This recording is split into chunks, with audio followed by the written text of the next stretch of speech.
Welcome back to the Cain Corner. I'm David.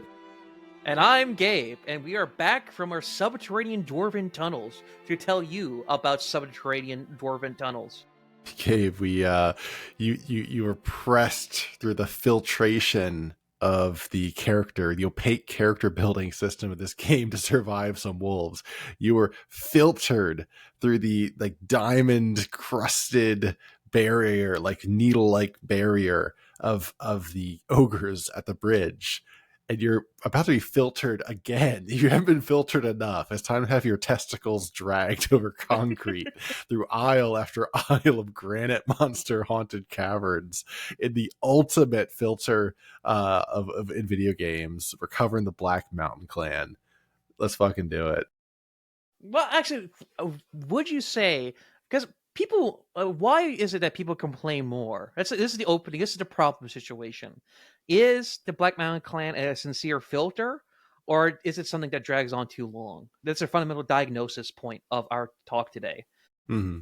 Yeah, what went wrong, basically, or is it even wrong? Is there anything to be wrong at all? Or are you just being filtered? Is Todd's law corrupting your attention span?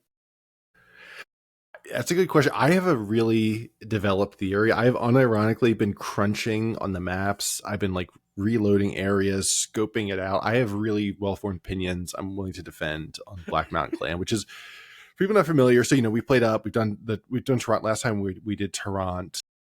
We did basically the main quest, some of the side quests. We're gonna open up. We're in Toronto. We're sort of packing our bags, getting ready to go to the infamous Black Mountain Clan, which is like a character grinding death zone. And we still have our same characters. I ran Matic Burrows, my little thief guy. Did you run both of your tech and your mage through, or just one? I did both, and see, as you put in effort, you replayed it again and again very recently. The last time I played it was like a month ago, so this is pure vibes based analysis. Well, it leaves an impression, so I think your judgment's going to be accurate. I do remember vividly having seeing all my companions' equipment just be broken. Yeah. Hitting fucking granite rats again and again. Virgil's staff finally broke in the Black Mountain Clan. Yeah, we're gonna cover it. We're gonna cover it floor by floor, detail by detail. I want a full breakdown of my desk in the morning of what we made of it. But opening up in Toronto, we left off. We had a couple of those. We're gonna come back to Toronto, and I think at the end of this episode, we're gonna talk about sort of our plan for how we're gonna wrap up this series and structure it roughly. I have a couple of notes I want to talk through with you. But in the city of Toronto, one thing I wanted to bring to your attention, I did while I was running around the city. I actually did another test character. I used the cheat system just to make a mage, and then I gave myself 1,000,000 skills, and I got myself all the polymorph change self, because I was listening to Cain's Cain on Games episode about Arcanum dialogue, and just about how advanced it was for the time. There's was it 7 race tags, 14 class tags. There's all these responses if you are polymorphed or an elemental or shrunken. They're all unique in the way it's structured. So it's very responsive to that. So I was kind of playing around with that before leaving Toronto this time. And I'm just curious if you gave you anything else off top of the dome, Toronto, you want to cover. We will be back to hit up more.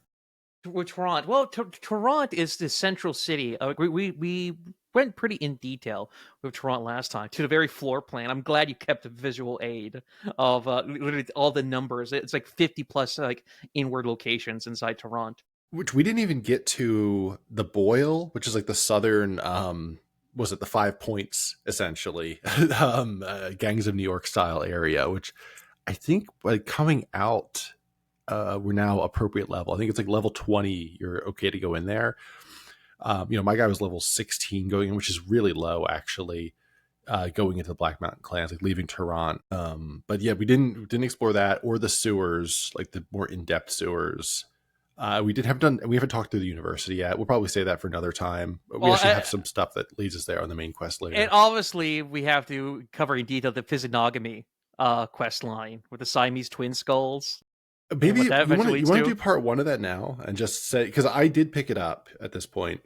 No, I'm personally not prepared for that. Okay, yeah, we could save that and then do it as in a big lot because I only did the first leg of it. I haven't done I think the follow up at all. So okay, That because that is one of the most famous quests from this is that particular couple quest lines. yeah, famous and hotly contested, I guess, whether it's appropriate. Like some people get very get clutch their pearls about that. On that topic, I one item I failed to mention last time, or I mentioned very loosely. I robbed the Panari Temple. There's a Panari Temple that has some nice flavor about the religion, and I stole from the back a gem that I think I mentioned. Just the effect of it increases my charm, my persuasion, and beauty. And what do you think the name of this gem is? What is it? The Jewel of Hebe. What do What they did mean you? by this, Gabe? What do they mean by this? It's the Ellis Island name. It's the Yeah, it just cracked me up. And leaving the city, I was level 16. You were, do you recall where you are? Like 17, well, 16? I've just reloaded my save. Yeah. Because For last time we were talking about, because I just re-listened to it, we suggested getting to level 20, which is kind of the common wisdom. My guy, again, I found out that backstep builds are really good. So he managed this okay. Otherwise, go grind somewhere, run in circles on the world map, and slay rats until you're a decent level. oh, you know what your character did? You know what those jaw maxers inject like testosterone into their cheeks because they think they'll give them a better jawline. Mm-hmm. That's what you have. It's not a gem. Inside is a syringe that gives you a vaguely more symmetrical chin. He's mewing basically. He's like steroid mewing, The viewing gem. enhanced mewing. There's one other thing. I'm just following up notes from last time because it's funny the way we do these. We always like do a part. I always realize like all the shit I failed to mention. There's one other thing about tech that I wanted to bring to your attention before we go in there, because I tried to make something like to prepare for this adventure. There was a found schematic, which we haven't really discussed. Basically, you can put character points into tech to learn key schematics to build, say, a bomb, armor, better swords, blah, blah, blah. The one weapon that's good for this that I forgot to make, which is the pyrotechnic axe. Oh my god, yeah, that was a miss. That was a whiff. Maybe that even was what I was trying to build, but I was trying. I got a schematic that was for something very useful and relevant to this, and I gave it to Magnus to like learn it to build it. And the learn schematics, basically, it's just an item you buy from or you discover or you buy, and then you just use it, and then you're just able to build that type of item. You're not able to just to organically create it just from leveling. It doesn't fucking work on followers, dude. So I had this whole plan about things they would build for me, and my medic lady that she would build certain medicines. And actually, it was her. Actually, now that I think about it, she was the one. And so I was like, okay, I just wasted 500 gold or whatever. Well, no, Not the end of the world. you can level up their skill tree so they can. If I No, recall it's correctly, not that they literally cannot learn schematics. That's what I'm saying. Yeah. It's literally not a matter of skill. Like you can buy the best, but unless you personally have the skill, you can't make it. Unless I missed a button or something. oh man, the one chink in Tim Kane's armor, man. Yeah, exactly. Yeah, not very reactive, Tim. That wasn't very reactive of you. Very, So I was very, very salty. very going to passive mines. game design right there. Yeah. I think because you consume it, maybe if you give them the schematic, if you try giving them the schematic and have them consume it, therefore they learn it.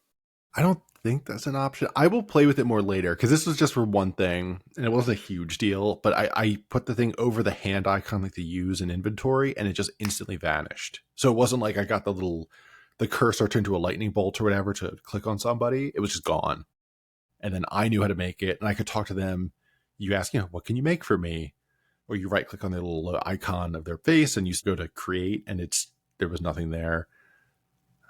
Maybe I just haven't played with it right. Maybe there's a way they can do it. But at least you're not playing as badly as one of our other friends who didn't get the dog, didn't. Well, we Virgil talked died. about that the only part time for last. Yeah, Samsara is the curse played it. We got to get him on. I think after this one, maybe we'll start getting some guests on. We're having the floor impact. plan. Oh, we're big. We're big. We made impact. Someone actually played a game because of us. Yeah, I mean that's the greatest praise. And get people to discover this gem, because I know he really liked it too. So that's like makes it all worth it, man. Dude, once we get that GOG code for the Temple Elemental Evil remake, use promo code Tugger. You mean what's the other game? The Rags to Riches. You mean the Rags to Riches sweet deal? I'm waiting for that one. GOG, hook us up. All right. Well, listen. What do you say? Should we just go? You ready to go in? Yes, I'm currently in it right now, and I just got killed right now because I was making. I'm right now playing. I'm doing live research as I'm discussing it right now. I'm replaying Black Mountain Clan as we speak. See, I don't want to add any visuals, but I'm just imagining it's like the Shrouded Hills episode where you got gangbanged by ogres, but now it's just granite rats just from all sides. Poor little elf boy. So yeah, it's it's up in the north. It's across from Stillwater, which you don't know. You can sort of force reveal where Stillwater is if you're a cheater. It's literally just directly to the east by the river, but you only get the coordinates to here. So you go there, you're in the middle of fucking nowhere as far as you know. There's nowhere to resupply, nowhere to trade. So you sort of stock up intuitively, but you don't know what you're getting into. And I want to pull up, I'm pulling up the map now. Yeah, you come to the entrance, and essentially the layout for people that haven't viewed it or looked at it. And I'm going to go ahead and throw in the music here, cue to myself, add the mine music. You'll be hearing a lot of mine battle music. 4 levels. First level, a sort of connector floor. You show up, there's sort of a main room, you go through, you fight, a dozen wolves, no big deal, we're used to that. You go to the left, there's another wolf. And then there's barriers. You can see there's more up here, there's barriers. And there's only one way to go. And that's door to your left. Yeah, door to the left, floor 2.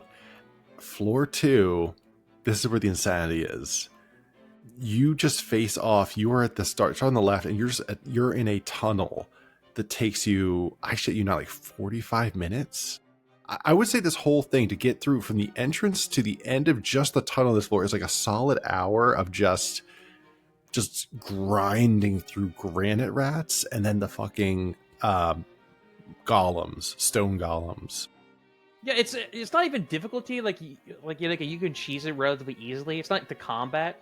Like, if you have a good amount of stun grenades and stuff like that, and throwables, you can just stun the golems for the most part. The problem is your armor will be broken. Your companion's armor and equipment will be broken. Their weapons are going to just be like clink, clink, clink, clink, clink, gone.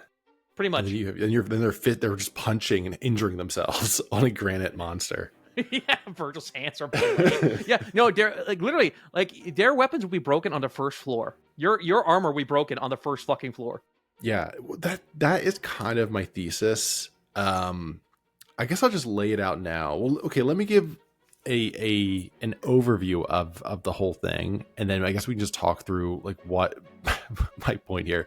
So yeah, there is just a snake trail where you're just walking in a straight line, fighting clumps of granite rats, stone golems that break your shit, and then you get to sort of the main floor where there's 2 giant stone golems, essentially seething masses are just stone golems, which I like this part well enough because they're tough, but you can manage it. I actually kited one of them. It was very cheesy. I just ran away and my guy stabbed it in the back.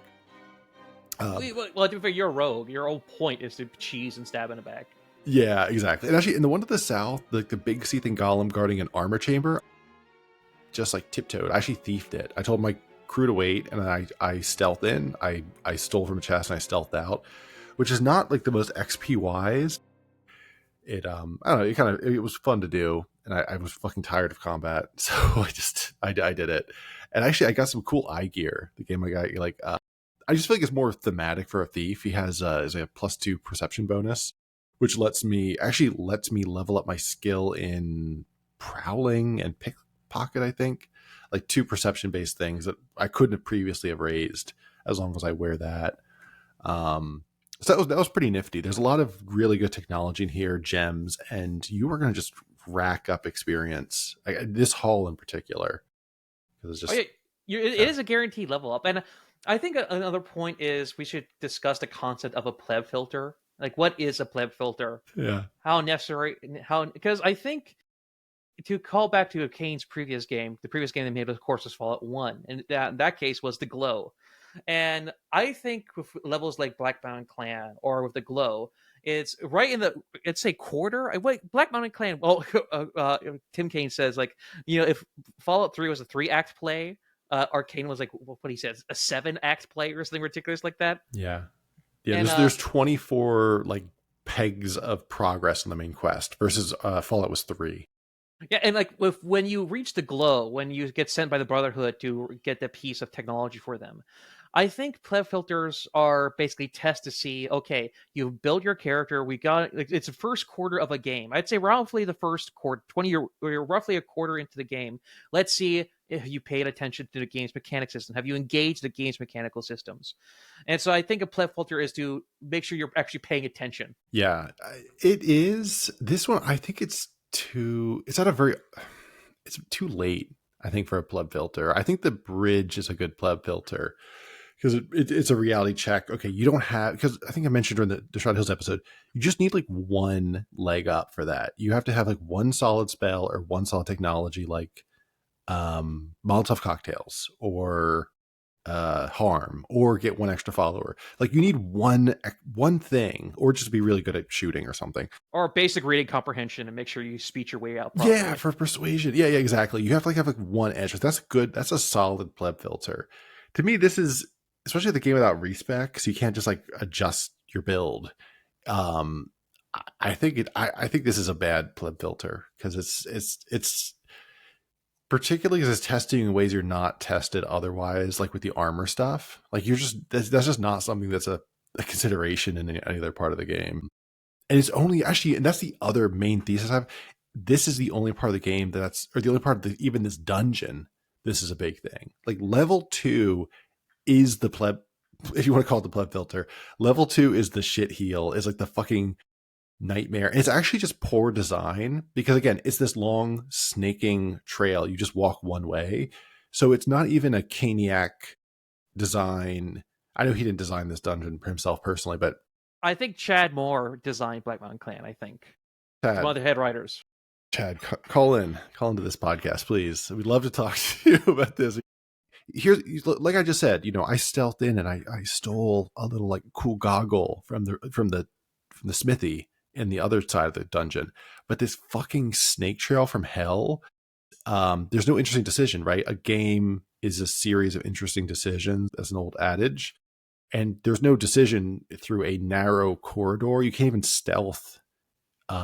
Even my guy, like he could not, I don't think he had any chance of, I tested it. He could not stealth through there because it's like a 5 foot wide with like 3 rats running back and forth. They're going to trip over you. So there's no stealth, there's no talking. It's just a combat like buzzsaw. This is the only solution. Chud, you could choose to engage in combat. You could just, one of the playthroughs I saw, you just drink a bunch of potion of haste and you just run past all the enemies to get to the dwarf at the end. Yeah, that seems real cheesy to me, though. Like I don't think an average player is going to be. Yeah, that's like speedrunner tactics, essentially. Like, yeah, you could, you could max your action points, I guess, and just keep running so no one can hit you enough. I don't know. To me, that's not a legitimate way to play the game. It's using mechanics, and again, and Tim Kane's like, he says he likes cheesing mechanics. He's like, I don't care about balancing. If you found a way to like make a game easier for yourself, like the super stim pack thing with the president at the end of Fallout 2, he's like, all the better for it. Yeah, so it is within the Cain code. It is following the Cain code directive. No, I don't think so. No, because it's not. You're not actually even engaging directly with. You're not engaging with the pieces on the board at all. You're just giving yourself max speed, and then you're Sonic running past the challenge, which is, I guess, okay, but it's not like you're running past one combat encounter. You are running past 45 everything. Minutes. Yeah, you're running by, it's got to be like 24 combat encounters just to get to the next one where you're going to be more combat encounters. And I guess you're just keeping chugging. You're spending like $3,000 worth of one type of potion, which is like such meta foreknowledge. Because remember, imagine you're going into this blind and you're like I said, this first hour is fucking just your balls squeezed through these diamond needle like filter system, like baleen whale mouth crunching down on them to get through to, you don't even know. It's like, oh fuck, is this dungeon? Is it just oops, all golems? I don't know. Well, if you want to talk about speedrunning strategies, this is one YouTuber. Shout out to Night Raven. Fastest speedrun, record speedrun for Arcanum was 4 minutes and 20 seconds, actually. Because here's the ultimate red pill. We'll give you the best strat to deal with the Black Mountain Clan. Is to skip the Black Mountain Clan. You don't actually have to do the Black Mountain Clan to complete the game. You can actually go straight to Thanatos if you wanted to. If you know where to go, you could just get on a train and get on a boat and go directly to Thanatos. Thanatos. Yeah, I mean, you are technically finishing the game. Yeah, you can literally just do that. So, I mean, I don't know, because in that case, you could say the same thing about the glow, right? Because as Baby Gabe, when Baby Gabe played it, I wasn't paying attention to the radiation, so I didn't do any Radaway, I didn't do any Rad-X, and my save was 3 hours previously. So then I got punished for it, right? And was that like a whale chomping down on my testicles, or was it because of my fault that I wasn't prepared accordingly, despite it being, I know it was radiation filled. Like the character told me it was filled with radiation, but I didn't do the prerequisite work to prepare for that. I would say that was legitimate good filtering, and then you were up to the challenge because one, it was clear communication ahead of time you just failed to listen to, and then it adds to your buy-in of the world. Like, oh wow, like I should pay attention because people say shit actually matters, and you're able to solve it by just prepping pretty simply. Like, what do you need? Like 2 capsules, like 2 little pill bottles of the Rad-X Radaway. Yeah. And you're pretty much good. Like, it's not like a huge inventory thing. In comparison, going into this, I probably had, because I had an all melee, it was just 3 of us, we all had melee weapons. I think I had like 4 or 5 weapons for each person because I knew what we were walking in on. Like a first time player wouldn't, maybe have 1 extra, but then also like you're saying with the speed stuff, it's just not, it's not something the game prepares you for. And it's not even like the lore you get from Bates going in. He says, there was rumors of traps and like creatures attacking from the darkness, or, arrows from the darkness or something. So, which I think implies the kites, which we're going to meet in a minute. So here's my main claim is actually, this is a really fucking great dungeon. It just has floor 2 in it, unfortunately. If you just delete floor 2 entirely, or better yet, keep the smithing. Like if you're looking at the snake map, I'll pop it up on the screen for people on YouTube. But like, if you just you see how there's that little shorter tail at the bottom. Like if you just spawned there, and that was where you came down for 1, and then you still could come up after the smith, I think that'd be totally cool. I think it's actually be really good. We'll get into the other floors. Like the floor 2 is the fucking nightmare where it's just an hour of, oh god, this is the whole thing. You don't know what you're walking into, and it's just like you said, like weapon damage, and it's not easy either. But it does. But the thing is, because you find all these, because as you're exploring, I think by floor 2, you find your first dead body of a Malachian hand assassin. Yeah, in the 1B area, it's that big smith chamber. There's 2 or 3 of them scattered on the floor. Yeah. Yeah, and you go, and there's the red golem there, if I recall correctly. Mm-hmm. One of them is an orc, and you find a letter saying, "Hey, listen," because that you could say that's also foreshadowing. Because on the note it says, "Don't mess up like the Shrouded Hills," and you see all of these guys dead, including a half ogre or a straight up. I think it's either half ogre or regular ogre, and he's just straight up dead. Yeah. So it's already foreshadowing. Hey, listen, this is floor 2, buddy, and this is difficult. So you could argue that you should be paying attention to these bodies and like, listen, these assassins are getting killed. You got to be better gear up. And what they also have scrolls of exiting. Because even as a tech character, you could easily just use a scroll of exiting, go out the cave, like sleep to heal, and then do it again. Because the Black Mountain Clan, I think they give you like 3 or 4. By the end of it, you have like 3 scrolls of exiting in your inventory. You can just fast travel out of there. It's super generous with the scrolls, and it has, I don't know how many, but yeah, like 5 or so detect traps at least, scrolls. So someone did play test it and said, like, oh yeah, you need something to make this less obnoxious here. Yeah, I think it comes too late. Like you're discovering those bodies again at the top there. There's only one way to get there, and that's having gone through an hour of the most brutal fucking tunnel. And then you have the boss battle essentially with the big red seething mass golem. And at that point, actually, you've defeated the major combat threats of the dungeon. So you're over the hump at that point. It's only going to get it gets a lot better, but there's just more guys. That's the problem. Unless you're going to go back and restock in town and all that, which is fine. That's a legitimate way to play. Because they give you good gear to sell. They give you a good amount of gold in the first 2 levels as well. You find a bunch of chests of gold in there. Yeah, there's a shitload of treasure and just level ups because there's so much combat. Like at least for me, again, I showed up level 16. I left level 22 or something like that.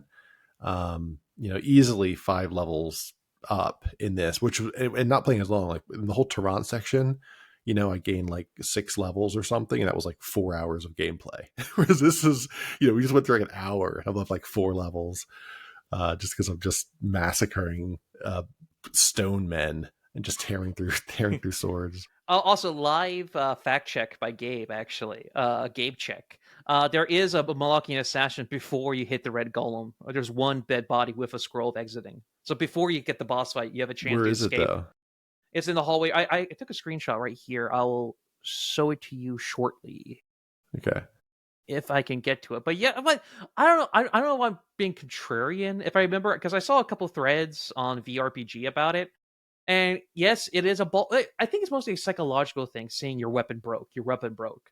If the enemies did twice as damage, but you didn't get to see that pop up of weapon broke, would you still feel as bad about it? Would it still feel as unfair? I think it would. I think I would. I think I don't know. Twice they do solid damage to the thing. Like twice is a shitload more damage. I'm looking at this on the map. That I think that's the same area. Isn't that just a little bit to the south? Yeah, so this character right here, so you can see the golem's foot right next to the gear and the electricity. Before you hit the big boss fight with the red golem, you come onto this Malachian hand assassin, and he has the spell of exiting right there. Yeah. But again, I mean, that's basically the same area. Like the other ones are also just before. You can actually investigate them without activating the golem. So and there's a golem you could run into before this one, like a big one, and then there's like the 10 in the hallway.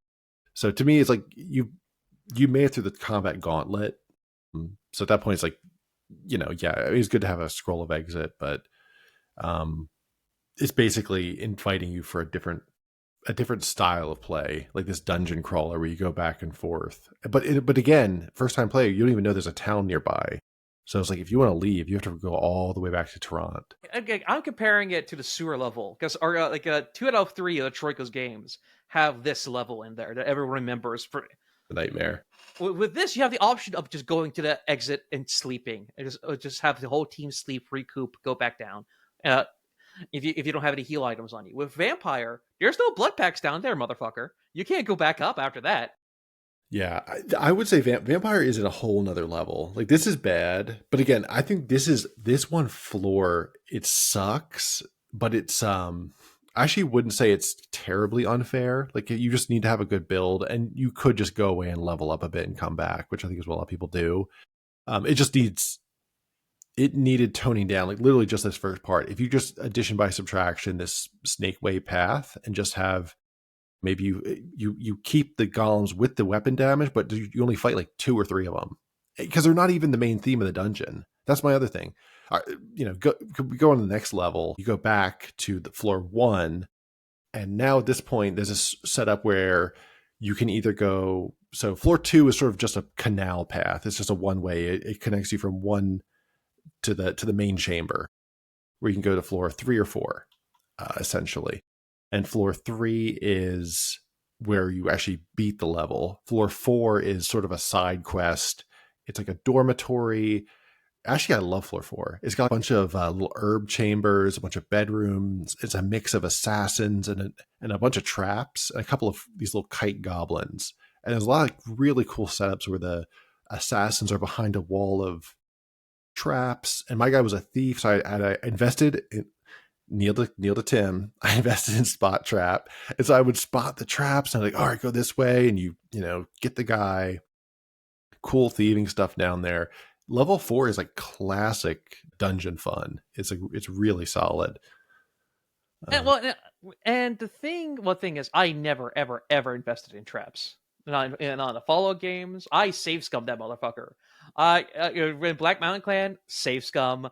Pass get blown up, save scum. Avoid it. And the thing is, there's a shit ton of traps in that hallway before you get to Gubond. Is it Gubond or Breaker Yeah, or Bender or Bender. Yeah. or Bender?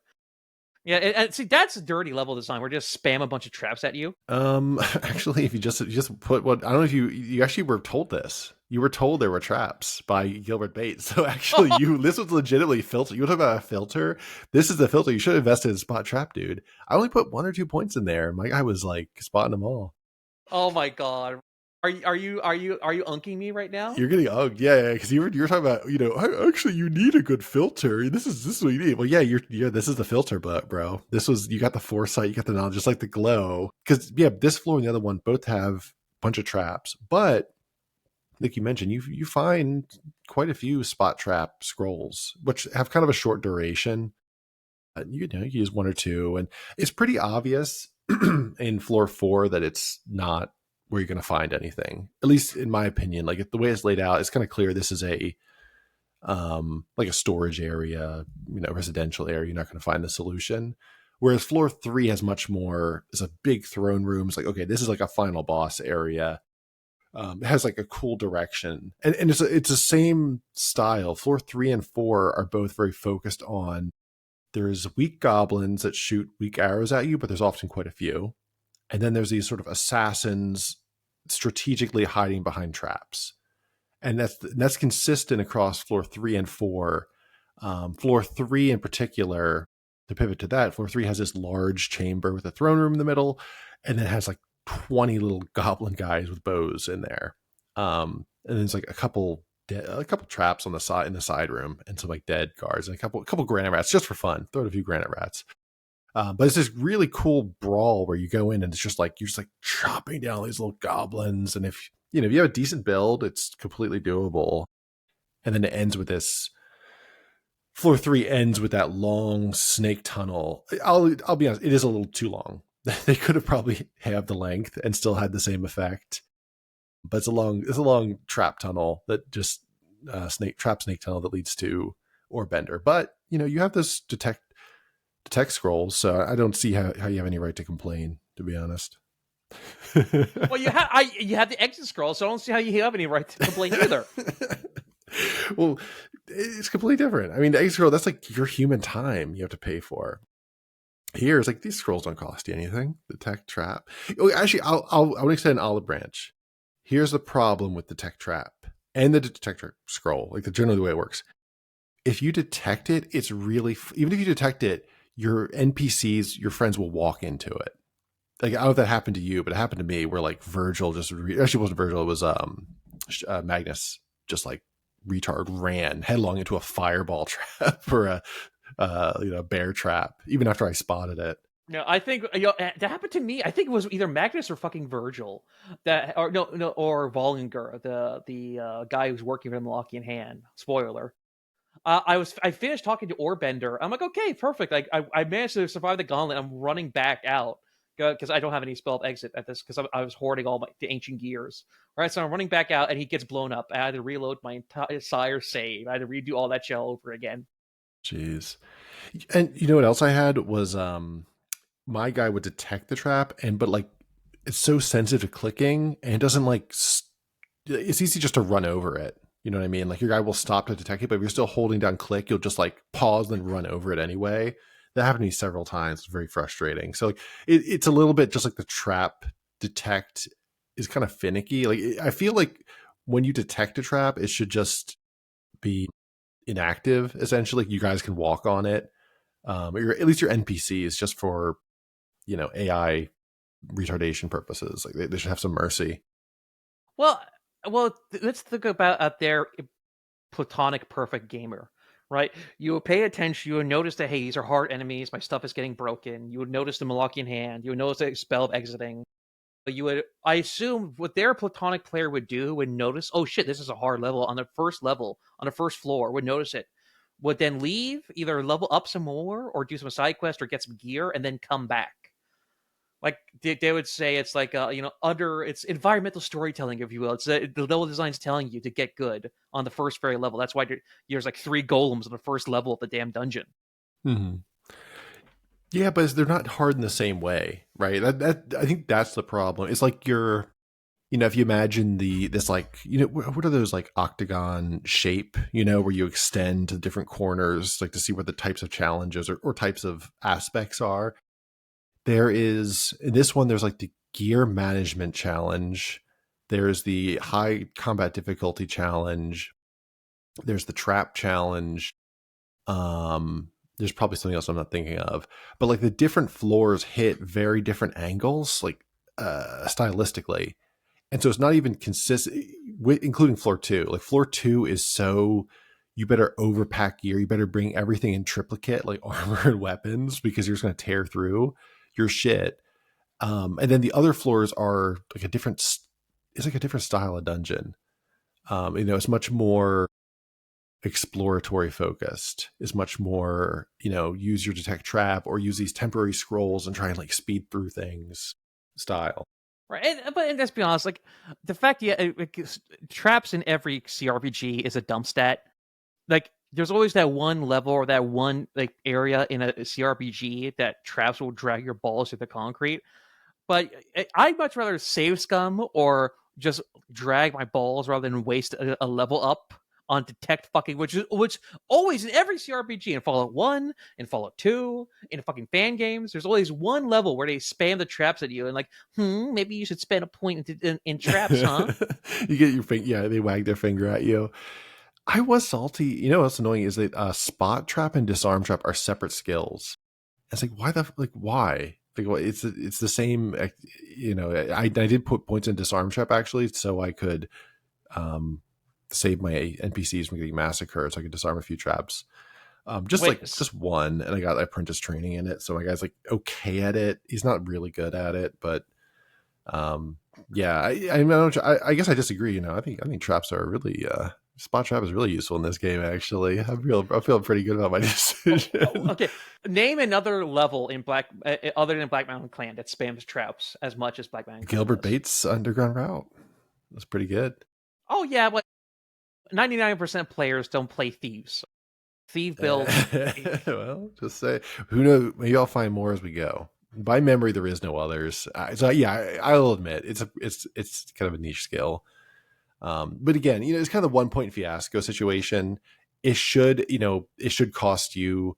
You get like 10 points every level up. It should cost you 2 points. 1 or 2 points to get some spot trap skill. It should be one of those like little cheapy things you can kind of build up a little bit just to have it. But because of the 1 point fiasco, which we still haven't covered, just sort of the level up change and some of our dreams about what could have been.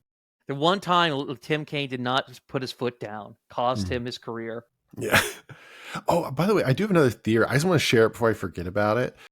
I think Tim Cain has a Dead Man Switch for the Arcanum revised edition, because I was re-listening to some of his old stuff recently on Arcanum, just prepping for like this, like, and just thinking through like some of his dungeon design stuff.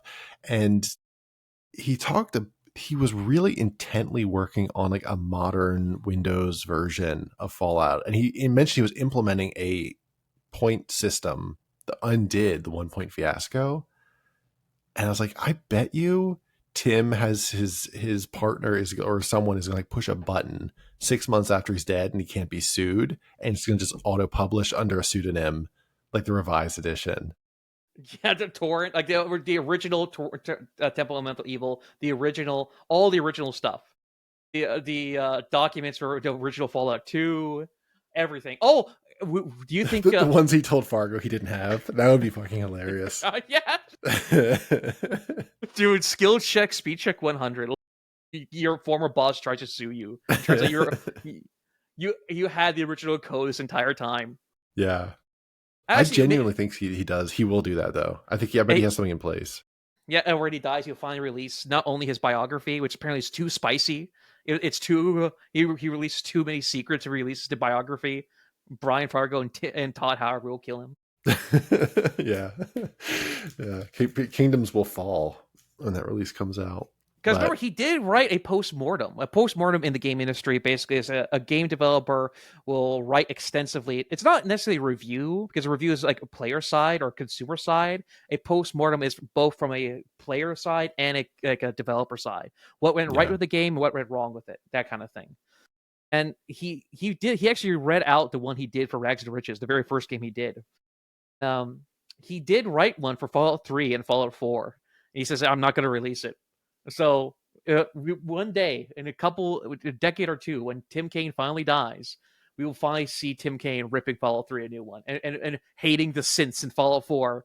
Because he's like, he sees about the synths. He's like, motherfucker, Terminators, these kind of robots do not make sense in a Fallout setting. And it turns out that little intern had the last laugh because they end up putting Terminator robots in the game anyway. Yeah, you just see, the shitty concept art of the Terminator that he declined. Yeah, like 25 years before. Yeah, he was seething about Megaton though. He was like, wait, what do they eat? What do they do? They just sit around the bomb. Okay, well, let's wrap up BMC, and then honestly, if you want to do 1 point Fiasco, we could probably just do it now, or after this. What is the final note? What BMC is a friction point, and I think a lot of RPGs is that they don't want to hit the friction point because people will dip, because it's like retention rate on a YouTube video. As someone says like and subscribe, they instantly turn off the video or something like that. I think you need to have those friction points, especially with a game of skill like with an RPG. Once you get over that hump, okay, you level it up now. You're a big boy now. You've earned the right to feel powerful. Right? It's not like, for example, let's use Fallout 4, where you get your power armor, you get a minigun, you kill your Deathclaw within the first 10 minutes. Right? So your expectations of your character's development is all fucked after that. It's wonky as hell. You don't have a graph to go over. You don't have a bell curve to hit. With let's say Fallout 1 with the glow, or with Black Mountain Clan, if you survive Black Mountain Clan, you have proved to yourself you have a good hump. Okay, I did grunt work from here on out. I've survived through Black Mountain Clan. I have both my skill as a player and in lore, in canon, in the game. My character has earned the right to feel more powerful.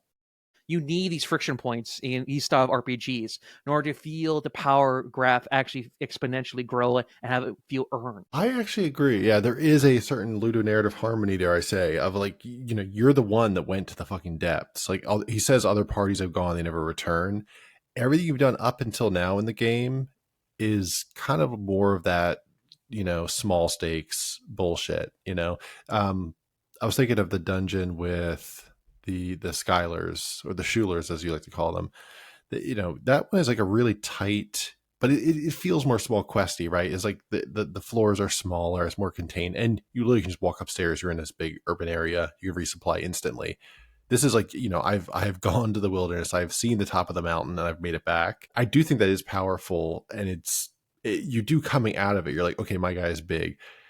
The challenge is actually you're a little bit too big, because you just gain like 6 levels, and once you're over level 20 or 22 or so, I've noticed everything else in the game is just a pushover. Like you really similar hourly Neil to Todd, Morrowind actually has a similar kind of power curve. Or once you're over level 10 or 12 or something like that, it's like you just start being your power creep is insane, and it's like you have runaway power, which is kind of endemic to any kind of level up system, unless they really do insane buffing of HP and stuff. But for me, it was very pronounced leaving this, and I actually have not played too much beyond this. I guess we'll cover what we got to, but the few encounters I had were just after taking those golems on, nothing can touch me.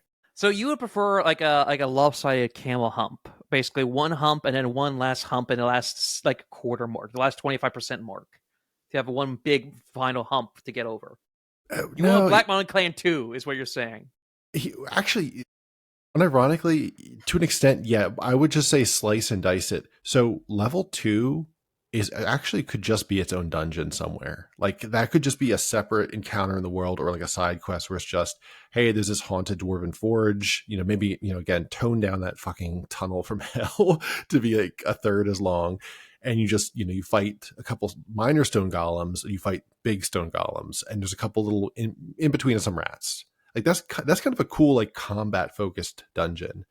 But it it's too long because this whole thing is like 3+ hours of just like, oh my god, this is just one fucking nightmare, huge thing.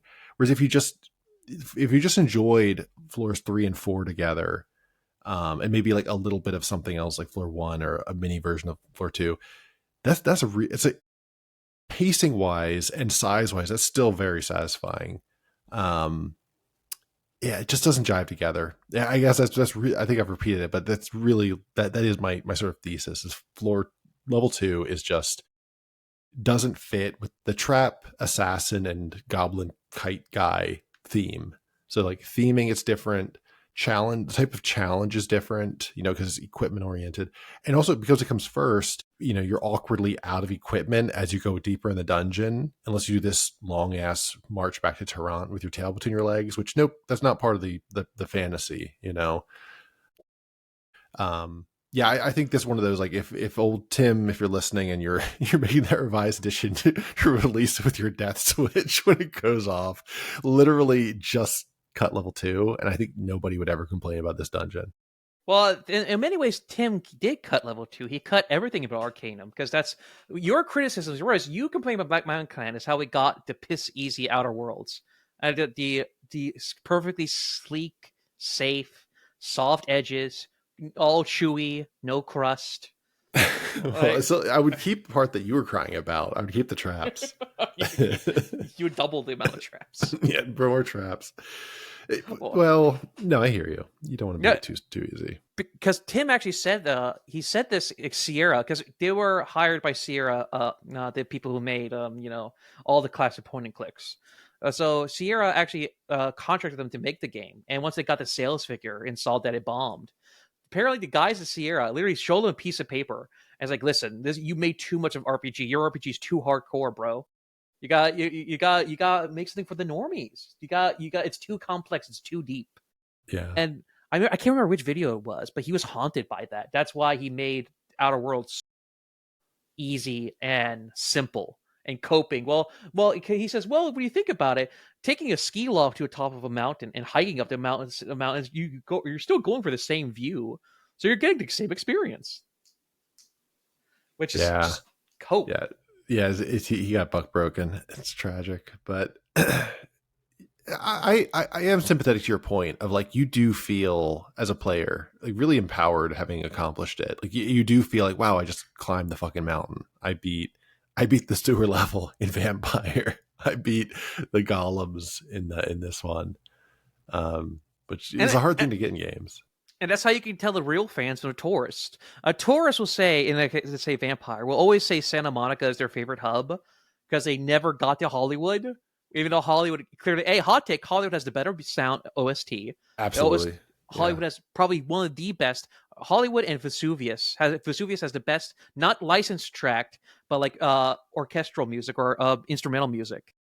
Easily, the OST and the Hollywood sections in general are the best in Vampire. Yeah, everyone's saying the first part of Vampire is the only good part, or like the true. That's the real filter right there. Like you can just turn off ears when someone says that shit.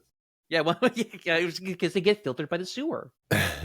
Yeah. So there is, dare I say, a Straussian induction to the real fans. Basically, maybe you should make a purposely hard, or dare I say, bad level, because people who are genuinely in love will go through it. Okay, I can't co-sign that, but interesting theory. And then ending the dungeon. Yeah, you talk to Goodman Orbender, and I guess you could just murder him too. But he has the pillar behind him that tells the same story. He tells you that the Black Mountain Clan, who these haunted remains you've been, they actually have been the elves. It's an emissary, and because these dwarves had given Gilbert Bates technology and unleashed it upon the humanity, and it was industrializing, changing the world, they had to suffer some kind of punishment. And so the king of the dwarves, who we have not met yet, he lives somewhere else, but they told this specific clan of dwarves they had to be exiled. And so the elves took them away to a place called the Isle of Despair, is what this guy believes. But this sort of runaway, sort of rat-like dwarf, he's just living as a hermit here. His mind is dignity completely broken. Yeah, exactly. And then you can use one of your scrolls of exit, zip on out of BMC, breathe a sigh of relief. And To touch on the narrative point, I do like the fact that the elves and like the relationship between the races are so naturally integrated with each other. And the elves and the dwarves thing in Arcanum get explored and deepened even further along. Like that's a good thing I think about Arcanum and also Fallout is they constantly keep on introducing new aspects to the lore all throughout the game. You learn more and more about the universe as you go on. While in most RPGs, if you notice this, they will the first half is all about the world and the characters and like the factions and world building, but then the main plot takes over and rough around the second half or right after the first quarter, it's all about just the main basic narrative mhm. afterwards. Well, in Arcanum, the world building continues all throughout.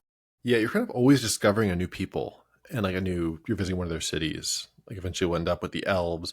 There's actually quite a bit of dwarf stuff. Like we saw a bit more dwarfiness to come, but like the dwarves are pretty well realized, and it's some classic dwarf stuff, but they do put their own spin on it in a pretty satisfying way. It's interesting how they have this sort of peaceful understanding with the elves as a sort of different, but they're both sort of these elder races. They have a clear understanding of how the other one works. They're brotherly people, basically. And the elves, they act all high and mighty. They have their elf NATO. They get to decide who gets to come in and who gets to get kicked out. Yeah, The exactly. the Elven Union, the EU, kicks out the dwarves. Yeah, the poor little Croats or one of the kind of fake elder races. The true Germanic races, but of fighting off the Void hordes, so they're the only ones to do so. But um, I would say I think yes, they do play with the classical archetypes of the elves and dwarves. Like the dwarves, they make machines. The elves, high and mighty, mystical, very aristocratic, almost a caste-like system. But I would say the fundamental bones are there, but they layer on so much of the meat of it. They commit to so much to the bit. It makes it feel unique in the amount of texture they apply to the classical archetype of the elves and dwarves and the classical high fantasy cliches of these two different species. mhm. Yeah, it's within genre. It's not trying to reinvent the wheel at all, but it feels realized. Like there's a lot of stuff with the dwarves talking about their theory of like morality. It's like a sort of like compared to this like stone allegory towards their own morality. That in a future interaction with some dwarves, we get like a ton more on. Yeah, they're perennialists.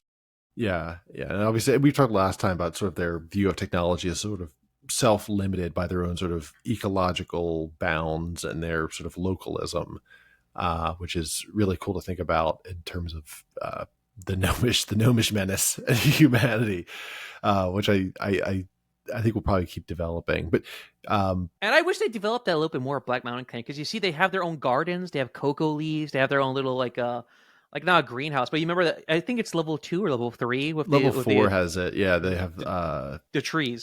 yeah, the little tree section, just full of rats too, of course. But actually, you can harvest a bunch of good stuff in there. Yeah, you leave with your bags overflowing. I probably should have done like a second return just to stock up more, but I just too lazy. I just left with Yeah. what I could carry.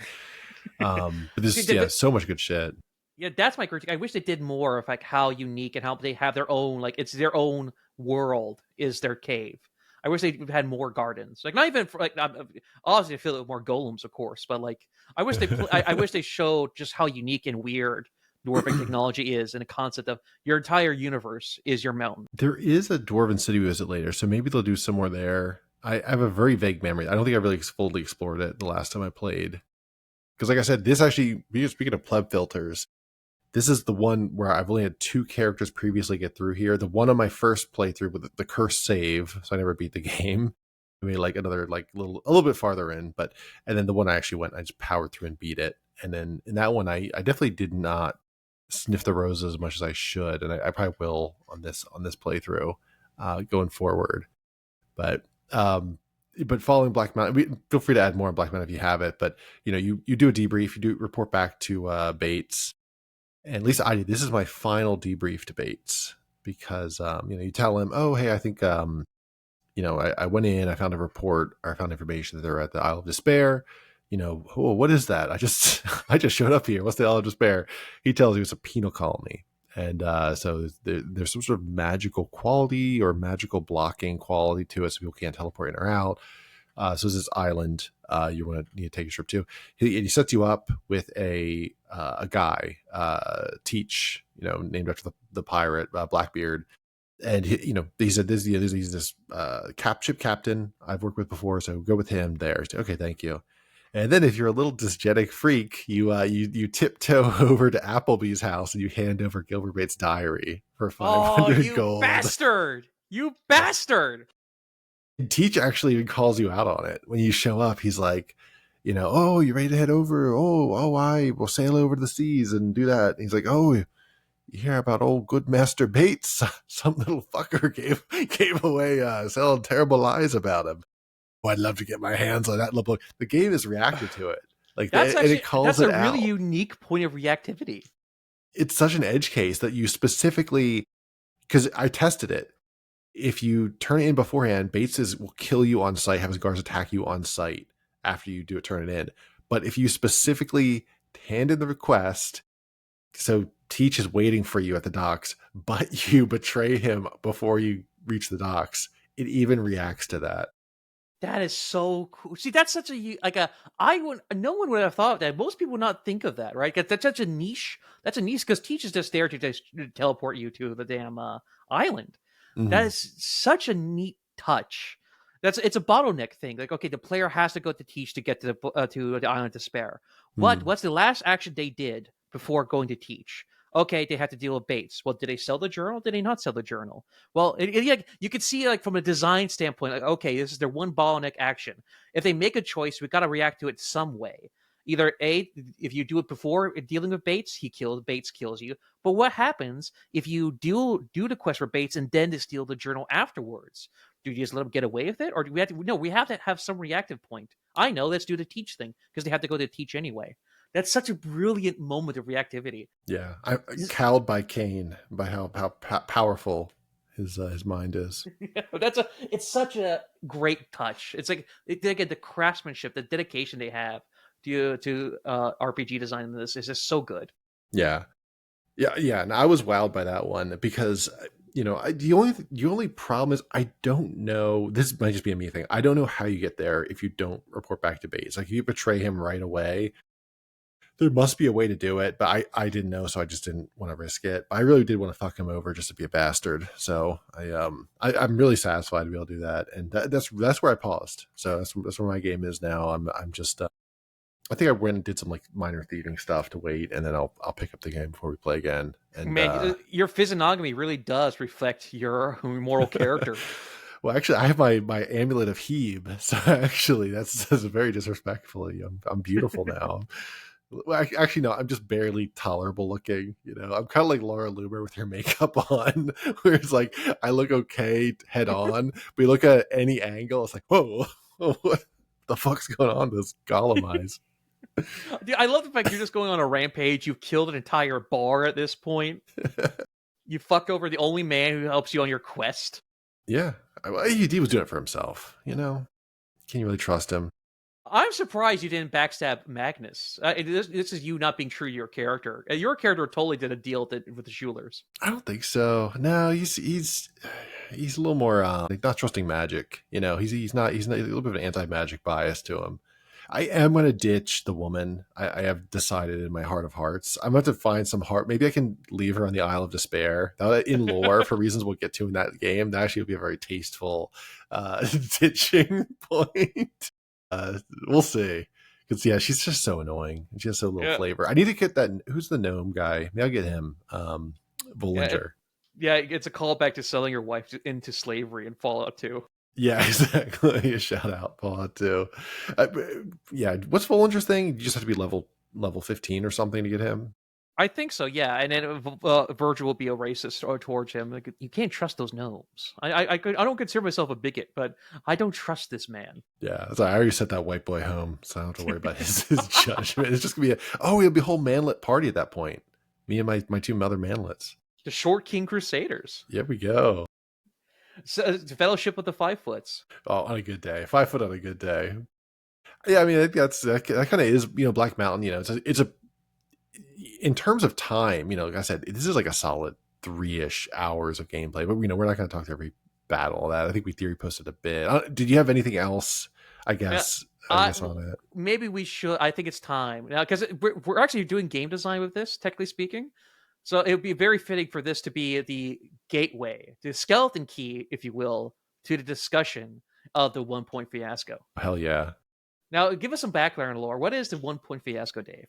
Okay, so based on the video of the same name by His Majesty Tim Cain, the 1 point fiasco is they had developed the Arcanum early on so that it would be is still a point by system, everything as it is now, except to purchase a skill or an attribute or whatever, it would cost you multiple character points per raise of anything. So, for example, raising your strength, from 6 to 7 would cost you maybe like 2 points, whereas raising your strength from at a higher level from like 18 to 19 might cost you 5 points. So there's that flexibility. It's very cheap to raise things that are very low. It's more expensive to raise things that are high. Maybe certain skills like spot trap, it only costs 1 character point to raise it, so it's fairly easy to learn. Whereas something like lock picking might be a little bit, cost twice as much. It's more costly. So you have these sort of larger pool of character points. That was the way it started out.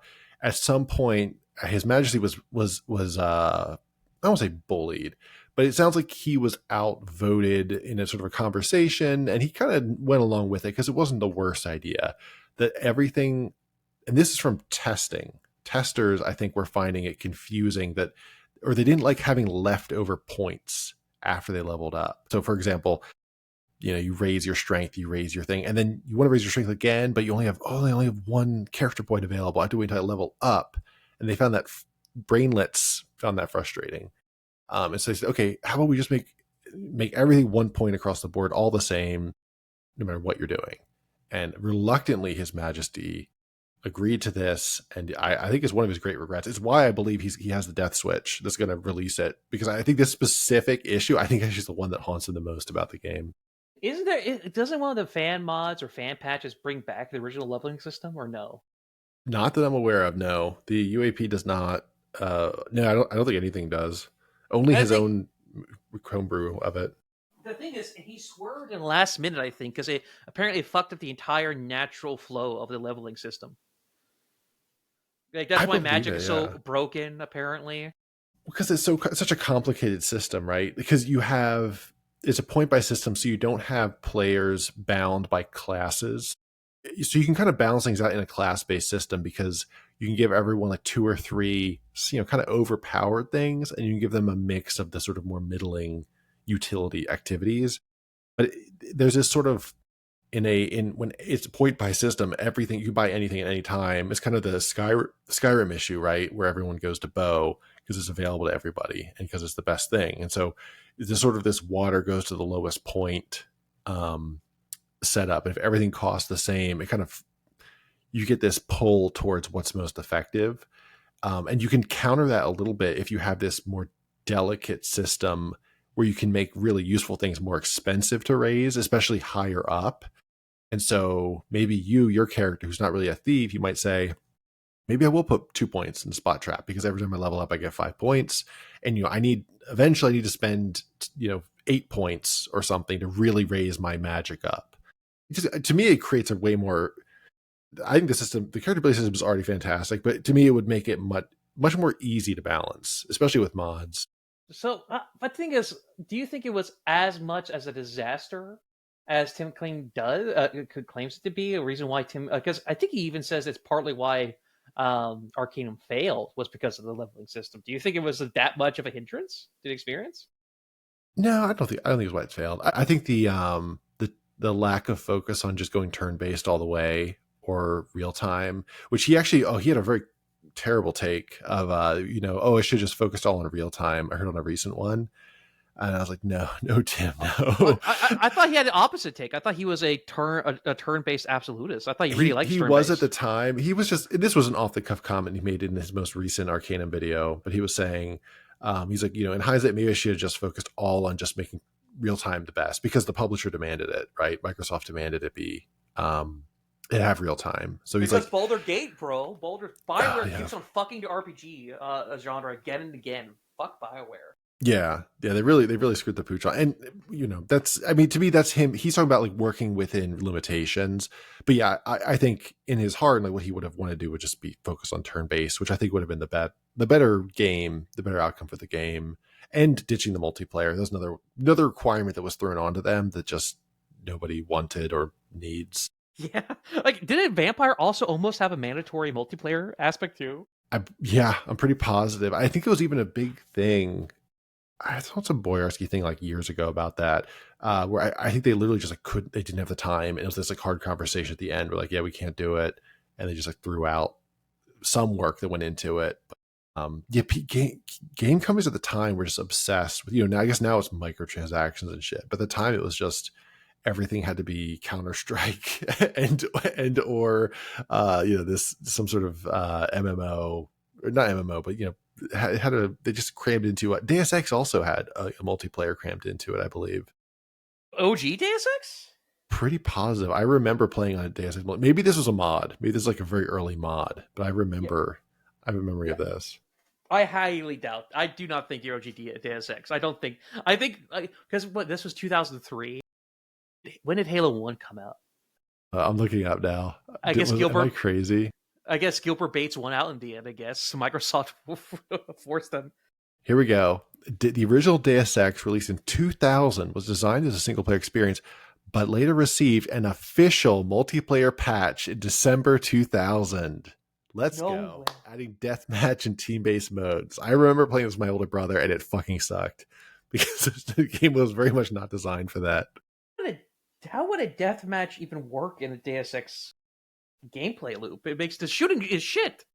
It's purposely shit. It's not a shooter. It's an RPG. It's an immersive RPG. It's very stealthy, but with other players, you can't stealth by just crouching behind them and creeping. I don't know. I just remember we were fighting in what's the weapon dealer's guy, Bandit or whatever his name is. Yeah. The black dude in the sewers? Yeah, the black dude in his he has the parking lot area. You were fighting, and it was literally just that. They just slapped that into a patch, and you just ran around. I don't remember if you had different characters or not. I'm actually really fascinated. I kind of want to watch a YouTube video about this now, like someone playing. He's got a little dark age memories playing in your head right now. Yeah. Oh, yeah. It's so nostalgic. In fact, I'm sorry. This is rude. What I'm playing right now. Everything is about the shitty new Deus Ex.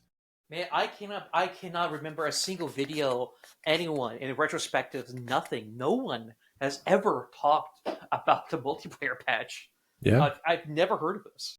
See, this is why you need millennials like me to really preserve the lore and the memories for you. Yeah, I'm gonna send you. So I have a video here. I'm gonna send you so you could see what it's like. Yeah, speaker of the Unk. There you go. All right, I'm way off track now, but which one? The 1 point fiasco. Yeah, this is where he dropped. Yeah, this is where he dropped his famous line. Success has many fathers, but failure is an orphan. He used that line. So, some guy in the development team told him that line in response to this. Because they got so much shit for how bad the leveling system was that he's like, well, it's not my fault. And the guys, everyone, he put it up to a vote. This is what, again, democracy, the god I failed. Everyone voted to change the leveling. So when he says afterwards, hey, this is not my fault, he's like, well, you're the game director. So guess what? It actually was your fault, Tim Cain, even though I voted specifically for this system. Brats. Yeah, that's got to be incredibly frustrating. I don't think it. Well, I mean, what do you think? Do you think it's like a major reason for the game's issues? Honestly, again, no one cares about the leveling nowadays. With the CRPG video SCS Mafia, no one cares about the leveling. No one is in every review of Arcanum. No one says complaint about the leveling. Mm-hmm. People complain about the art style. It's too brown. The bugginess. Yeah. But this is very much an issue of the time. It's like it's same thing with how New Vegas is very buggy. Yes, but no one plays vanilla New Vegas. You know what I mean? It's like again, if that is an issue, it is a chrysalis that is very cumbersome, that strangulates you as you're in its womb. But as it's eventually kind of shake it off as a butterfly, it falls into the ground. I think it's very much along those lines. Yeah, I don't think it's a game breaker for someone willing to go delve into this kind of old stuff, but it is an unfortunate. I think the it could have helped with a lot of the weird balance stuff and some of the skills being like clearly less valuable. I think I mentioned earlier, I did that just a quick like cheating text test build of the guy with the weird spells, and it was funny. So I did that. I made myself level like 30. Just doing the wearing the ring, talking the debug ring, talking to Virgil, and I went into to fight those bandits, and they just ripped the shit out of me even at level 30 because I'd put all my skills into like not the most utility spells. I had a bunch into morph, I had a bunch into phantasm, and I'm sure I wasn't making it great. I was kind of like just I did this in like 10 minutes speed running, but just an example. Whereas, and then what I did after they kicked my ass like twice, I just leveled up from Virgil one more time. I got like 10 skill points, but I didn't even use them all. I just gave myself Fire Flash, which is like the big fireball spell, and I just dashed them away. So it's just one of those things where you could easily balance this out by just making some spells cheaper and some more expensive. And then I think people would use some of these more obscure things like Spot Trap. All because BioWare babies didn't want to have leftover points. Which I don't understand. To me, that feels good. I like having I have something in the bank. Yeah, people bank their points for leveling all the time. Yeah, I'd say that's one of the big things I hope would get changed in a hypothetical remake. Delete level 2 of BMC and just, I guess, make it less buggy for people. Are you saying? It almost makes it sound like you think Todd Howard killed the wrong developer. He shouldn't have killed Julian LeFay. He should have killed. Who's the guy that designed BMC? That's who he should have killed. Chad Moore. Well, he has a fate worse than death. He's working with Brian Fargo again. Yeah. I mean, because once the kill switch does come out and we get the Windows 10 remake of Arcanum, a full 4K resolution, no fans patch, widescreen. You're not gonna get a seizure because you forgot to delete the D-draw file. Like, but it's such a weird state of the game where anyone who wants to play it is going to play with mods. You literally cannot play it without mods anyway. And it's not like it's going to get a sequel or anything. The IP is in development, not even hell, development like permanent samsara purgatory. So what is a point of a remake if there's no cut content? Not really. Other than like UI issues, or like user friendliness. Again, people play clunky CRPGs to experience a clunky RPG. Like literally, maybe just to maybe only for the difference in leveling, and maybe to increase the textures and leveling. Yeah, and a balance pass, right? Like Tim talked about the lack of he didn't have time for a balance pass, so you probably do a solid balance pass. Some leveling. I have some other ideas of like really easy wins you could do. Like I think toning down the ogres a little bit and toning down BMC, like I said. And I think they could add one or two really minor locations. One of the ideas I had is it would be cool if there was like a ranch or something between Tehran and BMC, like some other location, like out in the Moribund Plains. It's like, okay, here's where food comes from. It's like another restock location or like a little village, just to make the world feel a little bigger. Because it does feel like there's just Tehran is just this like island of industrialization. There's nothing around it. And there is actually like some villages in the south you don't find until later. But it just, there's some other just, I feel like it, my dream a remake, it would mostly just be the stuff you were saying about just make it more usable UI, more the information mod I added and touted. I think like that kind of stuff is really great. But I think there's like a nice, if you put old Tim in there, give him like 2 interns and 6 months to develop a little bit of content in the spots that are sparse, I think it would really fluff it up. It would not be a full-fledged remake, but I guess a remaster. Yeah, I mean, well, it's on his hard drive as we speak. Right now, we just gotta wait for him to keel over. We have to kill Tim Canis. That's the end of this series. We get so obsessed with him and Todd Howard that we do a murder-suicide pact. It's Shakespearean. It's our tragedy. Uh, They got killed a man. It's like the plot. It's like the plot with the savior, right? We false flag. We kill. We pretend to kill Tim Kaine on Todd Howard's orders, but the Dead Man Switch releases not only the remaster of Arcanum, but also releases Tim Kaine's true thoughts on Tom Howard and all of Bethesda and Fallout 3 and Fallout 4, proving definitively that are not real Fallout games. the Tim Kaine Trook. Actually, I'd be curious your thoughts too. If you have him now, or if you want to like sleep on it, something we could do towards the at the end of the series. But like, what's your remaster wish list? Beyond maybe just the things we just said about the leveling system.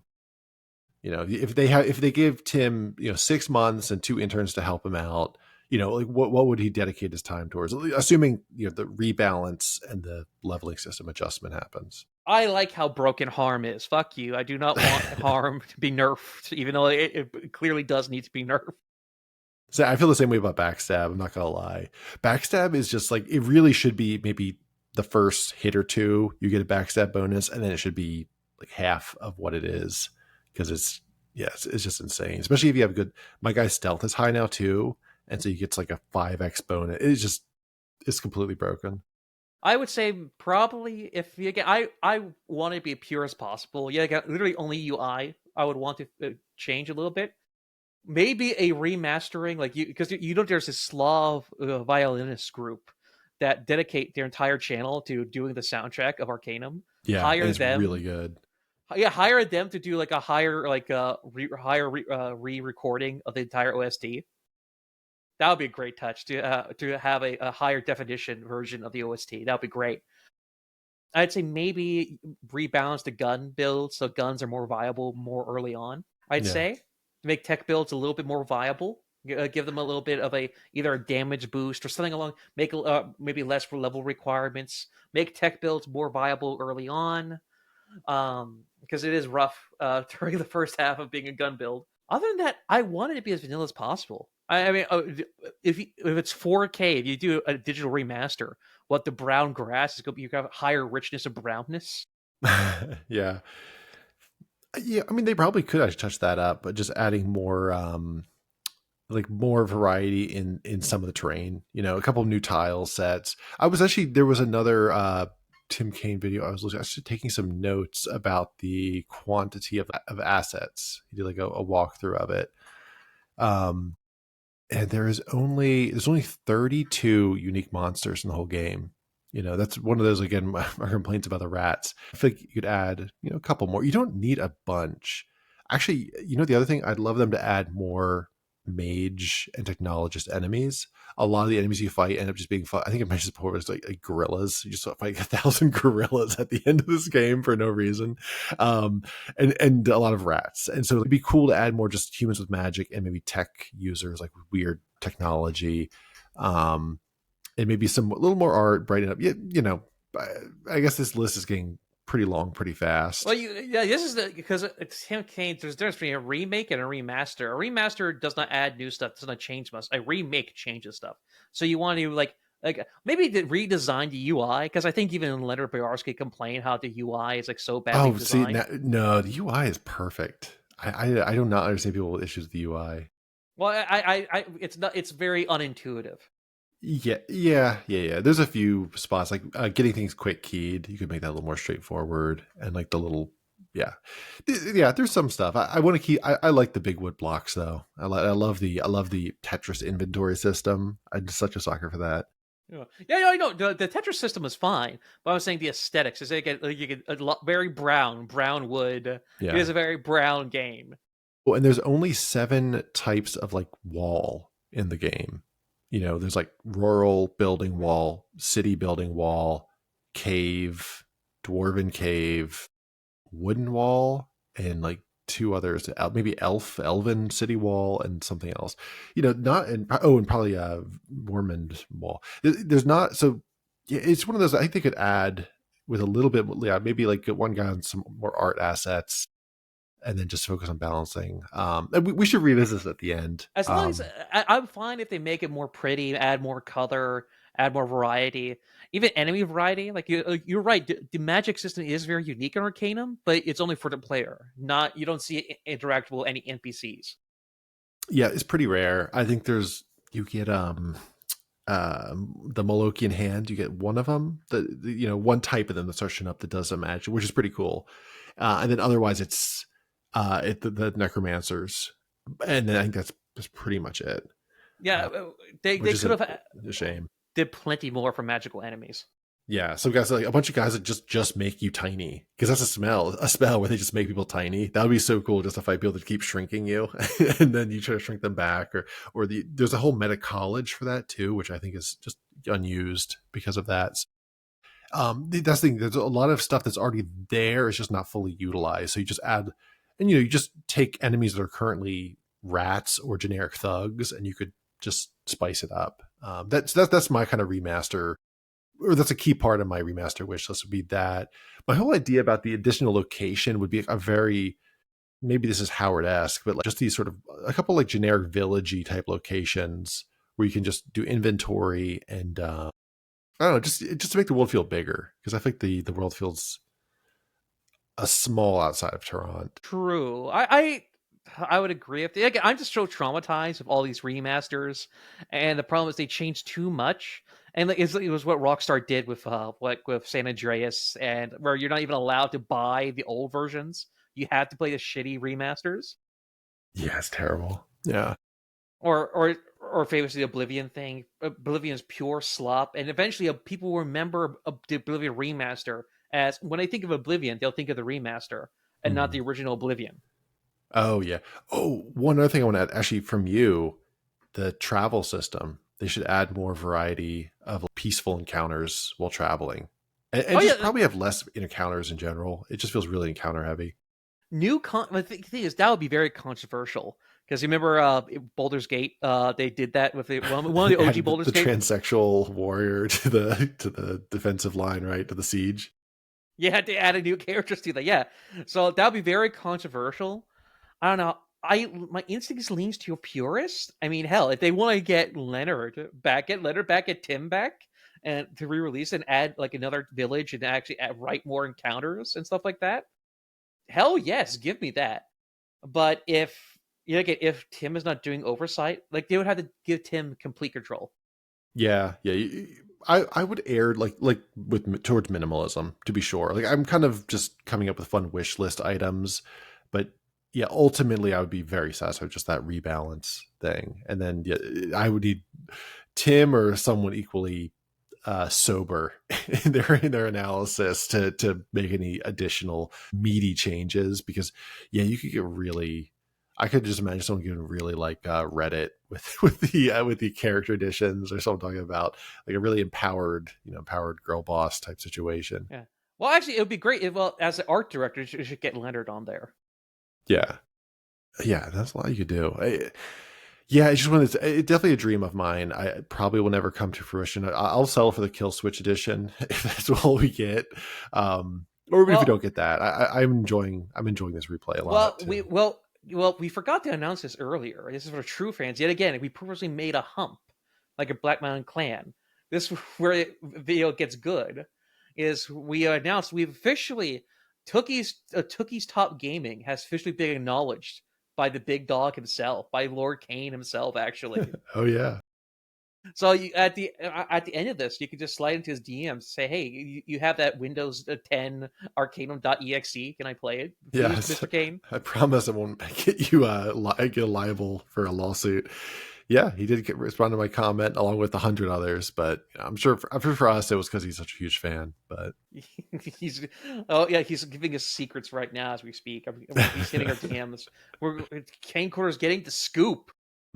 Oh, and speaking of it, so we'll put a pin in that. Maybe come back to our dream of the Arcanum remaster. I want to talk about next steps for us. We got we're chiseling away at this for a little bit now. I was thinking as like a rough target, because we want to hit a couple other games before we both die ourselves and the kill switch is activated. So I was like, try and keep to like 10-ish episodes per game. So this is the 5th, and so we had sort of a session 0 with like what is Arcanum, and then we've had 4 up to now. And so we are up to, actually, let me send you this wiki so you can see exactly what I'm looking at as well. For anyone curious, it's just the fandom.com Arcanum, the main quest page, where it lists out the 14 sort of major portions of the game. We just finished part 4 of 14, which may sound like, oh my God, there's so much to go. It's actually, we mentioned this early on, it thins out a lot. Like, we have experienced a huge portion of the game in terms of content and the beefiness and the cool, like Tarrant is massive. Shrouded Hills is quite robust too. It's a lot more point to point from here on out. So I'm kind of roughly thinking, maybe we'll do, and we're not committing now. I just thought it'd be fun for anyone that's listening along to kind of, get a gist of what it's about. There's sort of the Isle of Despair Wheel Clan. I think next time we might just knock out both of those and then just do a Quintara episode. So that's 7 and 8. And then do 9, 10, 11, and maybe 12. That's all kind of the Caledon arc. And then the Senangus or the Dark Elf arc. So that's like 3-ish episodes, maybe 4. Probably, let's do just 3. We'll just throw Senang in there. And then we have... And of course, you had to do the big side quests, everyone's favorite side quest from this game, where it floods every Tim Cain video comments when he ever talks about Arcanum. Well, actually, won't take long. I that'd be like a little 10-minute detour. It's not. It's not a massive quest. It's cool, but it's not like a hugely expansive. Yeah, well, it ties into Island of Despair, so. Yeah, exactly. Yeah, it does. And then, honestly, maybe we'll just do 13 Thanatos 1 and 14 together, the Void, because Thanatos, as I recall, is pretty straight. Basically, you just show up and you go to a hut. So maybe we'll just do 13, 14, and then that's it. So that's, I lost count there, but that's like 1, 2, 3. Yeah, it's like 4 episodes, 4 left. Listen, every time we have a limit, yeah, sure, we'll get Fed Book done next week. So. I'm not setting a time limit note. I'm not saying we got to do this next month because this is a slow burn series for the equally highbrow listeners. But I'm just trying to set like kind of a roadmap for us, because we were kind of getting into this without knowing exactly the format, just kind of freeballing it. But I think it's a pretty realistic 4-episode track to wrap this up. And then it's kind of up in the air what we do next. We're going to do Rags to Riches, Rags to Riches heads. Post in the comments if you're out there. Fallout 1 possibly, or Vampire, the much teased Vampire, or maybe Outer Worlds 2. Gabe's favorite game ever. So my favorite RPG of the year, Outer Worlds 2. Yeah. Unironically, you're singing its praises. So to be clear, I sang its praises. I played it for the first week and I have not touched it since. Yeah, well, it was a short but passionate affair. As many times it is. I had a great time with the broad until I saw the cock. All right. Yeah. So vote in the comments. We'll be releasing a poll. A plebiscite, which we may or may not abide by. What do you want us to do? Because we will most likely. I'm leaning towards probably Vampire after this. Mm-hmm. You've been itching for Vampire from the start. Like, we were first talking, it was between this and Vampire. And we to filter out all the femoids and all of the new fags. We did Arcanum first. yeah, all the girls that love role playing or LARPing. All their aesthetic accounts on TikTok about Vampire. Well, we'll get to you, ladies. Just sit tight. We got a little more time down in the dungeon here. Yeah, I'm torn. Before we were talking about a game, I was drooling over Rags to Riches. Rags to Riches, again, that would be like a 1-episode throwaway. It was Tim Cain. He worked on this before Fallout, the first Fallout. It was his first real big boy game he ever worked on, I think. Yeah. And he wasn't the lead. He was just a core contributor. There's another guy who was like the head designer and all that. But he definitely got ideas and everything in. It's very soulful. It's very Seinfeld season 1 vibes, and it's sort of a economic investing type game. Actually, for end of season 1, we should do that. That's a season 1 special. Season finale will be. That would be great. To finish off Arcanum, his best, maybe I would say, objectively speaking, Fallout gets all the love. I'd say Arcanum is Tim Cain's best game. Wow, it's his truest to his essence, I'd say. I agree, actually. I found, going back to Fallout, because I played this first, I found that that was a hump. That was a camel hump to get back into it. Because for one, it's a little older, so there wasn't like the UI is actually even clunkier.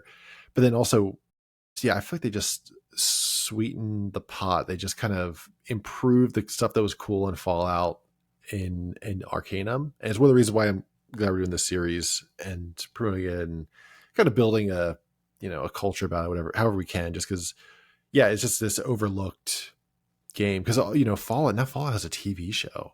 Like there's all these normoids are like swarming onto Fallout now. I'm told I don't interact with the outside world very much, but that's my understanding is that there's like a whole new wave of audience and fans who are getting into it. It's like Warhammer 40K or something. Yeah. And to me, it's just I don't totally I like Fallout, but I've never had that fanaticism people do. Women are getting dick down in the Mojave Desert as we speak, wearing slutty Volt suits as we speak. Yeah, Gabe, are you gonna upload your interviews to the channel of that, or? I am. Yes, I. As another announcement for the real Cain Corner fanatics here, we're acolytes. I am making a doc. I went to Fallout Day in Good Springs. I went full slut fiend. I got all the merch I have. I got my Mr. House card signed. I got my copy of Fallout 2 signed. I got I went my making of documentary DVD because all the posers they always have their Xbox 360 copy edition of New Vegas signed. I went true fan, like, oh, what's a very clever niche thing? The making of documentary of the deluxe edition. I got that signed because it's so meta. Like, oh, this is the making of documentary. I'm a true fan. This is about the developer experience, right? I even interviewed off camera. I interviewed the head writer of New Vegas. I interviewed the head creative artist, the concept artist, Brian Menz, I think. I interviewed him as well, yet again off camera as well because it's too wet. A lot of the documentary is off camera. Half of the documentary will be theater of mind, and the other half will be on camera. You could probably break that up. Actually, you just put the interviews as interviews. I think people tune in for that. You just release them as like within like a day. Fast release them. Yes, it was a very interesting experience to say the least, and it's very weird seeing e-girls wearing Volt suits and like telling you how great Fallout 3 is to your face.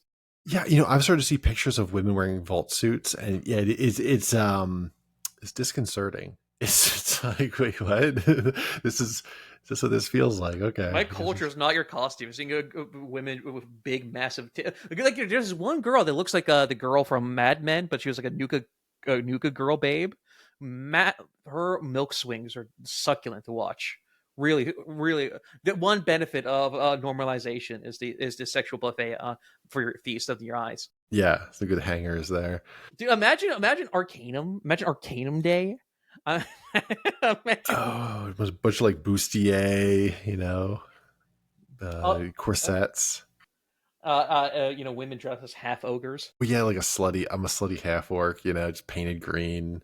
And then wearing like torn, tattered factory slave uniforms. No. Oh, okay.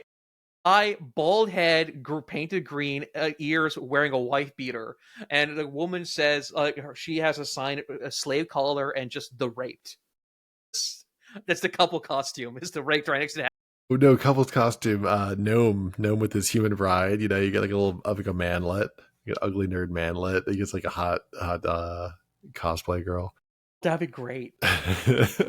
Yeah. So anyway, if anyone listened this far, a buffet of theoretical content that we'll be coming out with. We got kind of coming, and I have a couple like maybe Arcanum tier lists, any other game tier lists. I have everything ready. I've just been too lazy to just get them out. So I will get that off my ass at some point and put those out. So thank you sincerely, anyone that listened all this way and following the series from the start. It's kind of been, honestly, we're gonna get I think we're getting a good system down. This kind of fun side series. If you listen, for the love of God, if you're on YouTube, hype this video. If you hype it, it somehow helps us.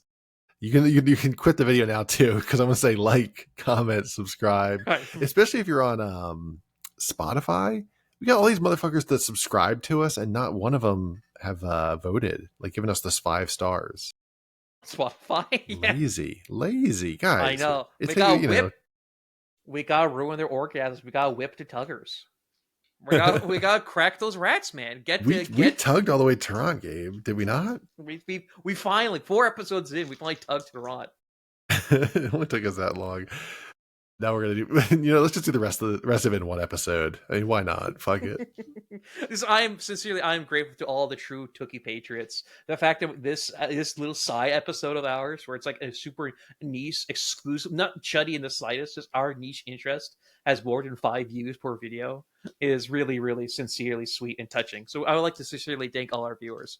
Yeah, indulge us in our ridiculous obsessions with Tim Kaine and Todd Howard.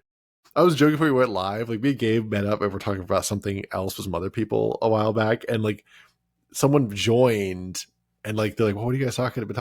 And we realized, I was like, we've been talking about Todd Howard for like 40 minutes by ourselves with no one else there, no recording. It's like literally just we're that mind fucked by this man.